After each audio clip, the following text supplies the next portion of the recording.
I'm 80 years old, and I went to boarding school down there. I was taken by my parents to go.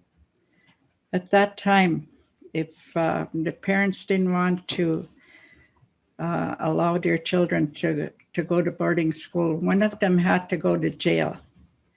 So in order that we keep the family together, we went to boarding school. They brought us there. We stayed there. And we learned, they pounded it into us. And really, they were very mean. When I say pounding, I mean pounding. Those nuns were very mean to us for, I don't know, I don't think they liked it being there either.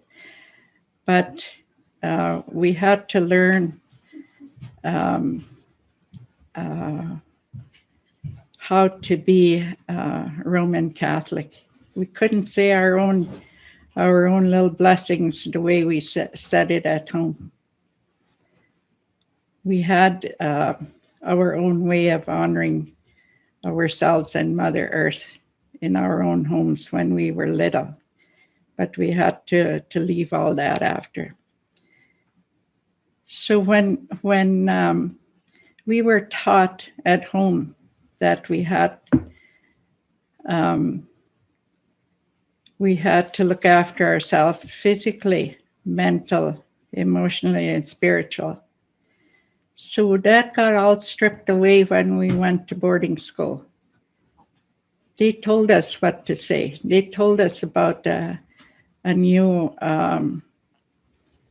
being that was supposed to be our ultimate savior. But the ones we had in our school, they were not nice either. They were very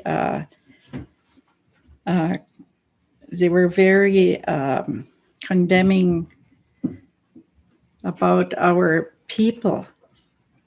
They told us our people, our parents and grandparents had no. They didn't have a way to be spiritual because we were all heathens. And I was the third one in my family that went to that school. My grandmother went, and my mother and me. So they were still teaching that all the time. So they were putting us down as a people. So we learned how to not like who we were. And that has gone on and on, and it's still going on. Because we couldn't teach our people, our own families, how to look after themselves physically, mentally, emotionally, and spiritual. They made us, when we became assimilated, they made us think different and feel different. So it's a lot of the pain that we see in our people right now comes from there. Mm-hmm.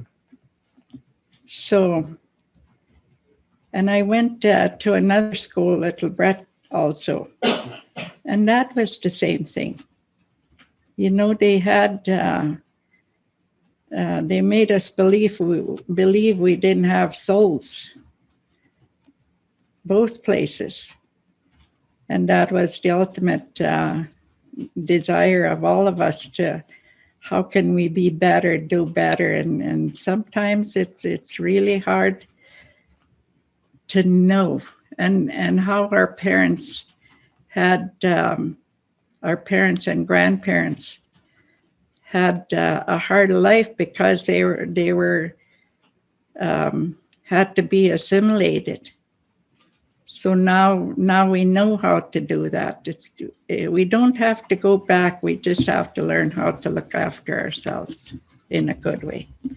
So I thank you, Chief, for allowing me to come here and talk a little bit about it.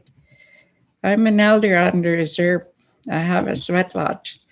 I stopped it now because I want somebody else to do it.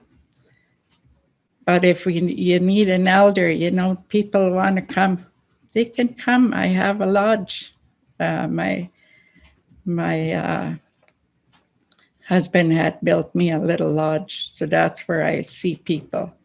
I don't tell them anything. I don't tell anyone who is there, but I'm busy. Thank you.